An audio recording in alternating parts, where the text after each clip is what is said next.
की लड़ाई लड़ता होगा। मेरी माँ मेरी इस आवाज को बंद कर सकती है।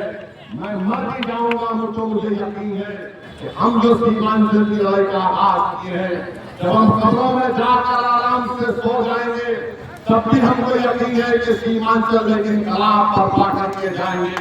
जहां हम जाएंगे उसमें पहले नहीं जाएंगे। हमने 60 साल गुलामी की मुख्तलिफ सियासी पार्टियों की, 20-25 साल कांग्रेस को सत्ता मिली बिहार में, 15 साल राजद को मौका मिला, अब 21 साल या 22 साल नीतीश कुमार को हो गए। बताइए आप कि पूरे भारत का सबसे पिछड़ा इलाका सीमांचल है, उसके बाद आसाम के लोग आसाम के इलाके आते हैं। इसके जिम्मेदार हम भी हैं किसी हद तक। मुझे माफ कर देना, मैं सच्चाई को आपके सामने बयान कर रहा हूँ। इस नाइंसाफी को अगर खत्म करना है, इंसाफ को हासिल करना है, तो हमको मिलकर मजलिस के नुमाइंदों को कामयाब करना पड़ेगा। हमको मंत्री बनने का शौक नहीं है, हमको मंत्री या मुख्यमंत्री बनाने का शौक नहीं है। हमारी जिद और हमारी जिंदगी का मकसद ये है कि जिस तरह बिहार के मुख्तलिफ इलाकों में लोग इज्जत की जिंदगी गुजारते हैं, उसी तरह की इज्जत की जिंदगी किशनगंज, कोटागांव और सीमांचल की जनता के लिए। ये मजहब की लड़ाई नहीं है, ये सीमांचल की लड़ाई है। इसमें आपका साथ चाहिए। जो बेईमान थे वो चंद पैसों के लिए अपना ईमान बेचकर भाग गए। जो सर्फ वाले थे, जिसमें ईमान था, वो अकबर ईमान है जो आपके सामने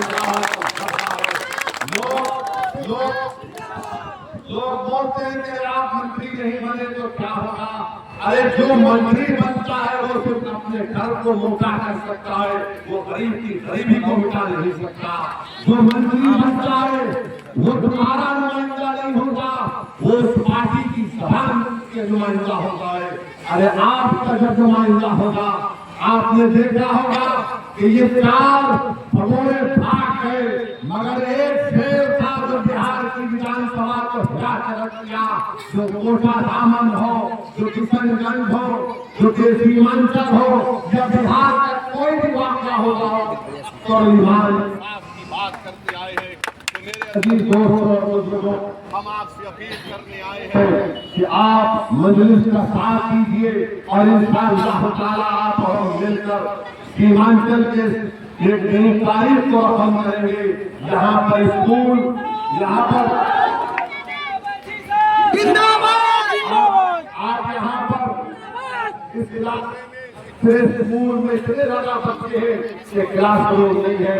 अरे ओएसडी को गाली देने वालों, जूट की इंडस्ट्री यहाँ पर बनाई, तो इनको जाकर जूट की स्पेलिंग पूछो, जूट की स्पेलिंग का नहीं बोल पाएंगे लोग। ये इस तरह के लोग हैं, ये नहीं चाहते कि तुम्हारा लीडर बने। और क्या कहते हैं, ओएसडी हैदराबाद से आया। हाँ, हैदराबाद से आया हो, भारत का इस चांद से नहीं आया हो। और अगर चांद से जो आता है कौन आता है, हैदराबाद से आया हो। मगर जो हरियाणा से आया, तुमने उसको राज्यसभा का टिकट दे दिया। बताओ, हम हैदराबाद से आए हैं और आता रहूंगा, मगर याद रखो मेरे आने से तुमको अगर पेट में दर्द हो रहा है, तुम्हारी रातों की नींद हराम हो चुकी है, तो मैं अपने मकसद में कामयाब हो रहा हूँ। तुमने यहाँ पर आवाम को, यहाँ पर उनको बेकार होने नहीं दिया। तुमने यहाँ के आवाम को कहा कि सिर्फ हमको और डालो, हम तुमको हर चीज करके दे देंगे, हम फिर लापरवाही को रोक देंगे। कुछ नहीं रोक पाए। आपने वोट दिया, एक परिवार से 2 मुख्यमंत्री बन गए। आपने वोट दिया तो आज पे कह रहा है कि मैं मुख्यमंत्री बनूंगा। मेरे भाई, मंत्री और मुख्यमंत्री बनने से ज्यादा नेता आपको बनना पड़ेगा। जब तुम नेता बनोगे तो 20-25 साल तक तुम्हारे सरकार में कोई नाइंसाफी नहीं होगी। इसी तरह मजलिस काम करना चाहती है कि आपके सियासी दौर को बेदार किया जाए, आपकी सियासी क्यादत हो। मुझे वोट दीजिए, यादवों का नेता, राजपूतों का नेता, भूमिहार का नेता, दलितों का नेता, पासवान का नेता, मांझी का नेता, सब सकता है। और जब ओवैसी आकर कहता है बताओ तुम्हारा नेता क्या है, तो साफ ये राम और श्याम की जोड़ी में खोल बोलते अरे ये तोड़ने आया, माने तुम नेता रहोगे तो तुम बहुत पुण्य का काम कर रहे हो, और मैं तुम्हारे ही प्रदेश में गरीब को नेता बनाना चाह रहा हूँ, एक नहीं 100 बनाना चाहता हूँ। तो हम पर इल्जाम लगा दिया जाता है। अरे याद रखो भारत में लोकतंत्र है, लोकतंत्र में जब तेजस्वी मुख्यमंत्री बनने का हाथ देख सकता है तो क्या एक किशनगंज कोटा दामन से नौजवान भरोसा नहीं कर सकता कि मैं नेता बनूंगा। अरे क्या हम पैदा इसलिए हुए कि तुम्हारे कामों को पूरा करेंगे और हम अपने कामों को कितना दूर कर देंगे?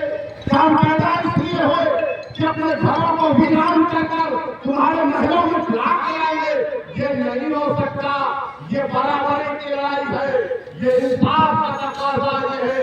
अगर तुमको कोई चीज मिलेगी तो मुझे भी मिलना चाहिए।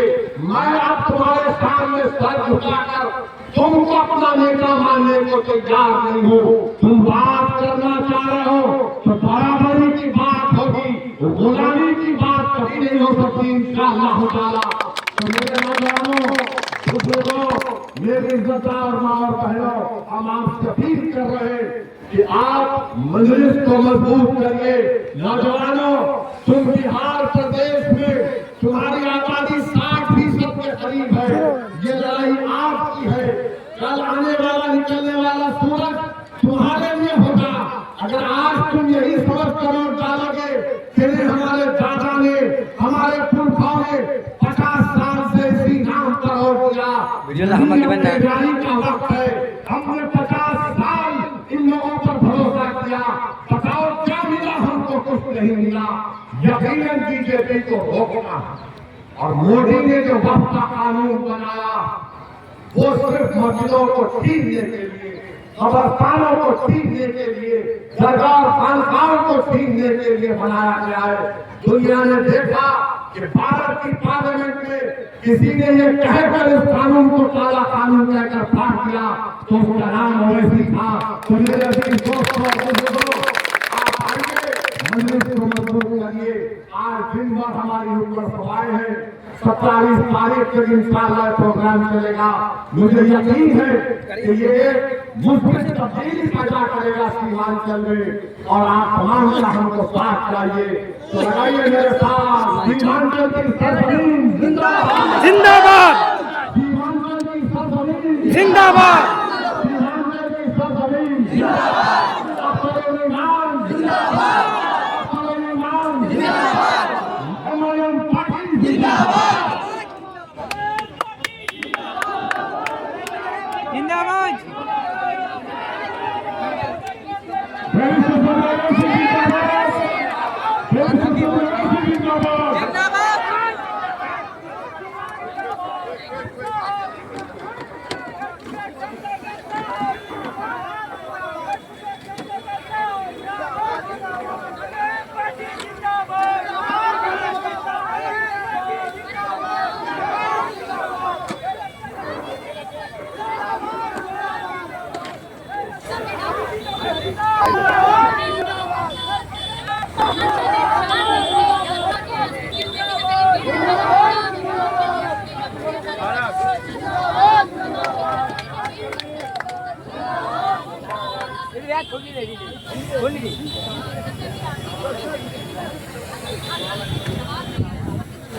এইটার বাদে হাবা করছে আর বাদে বাস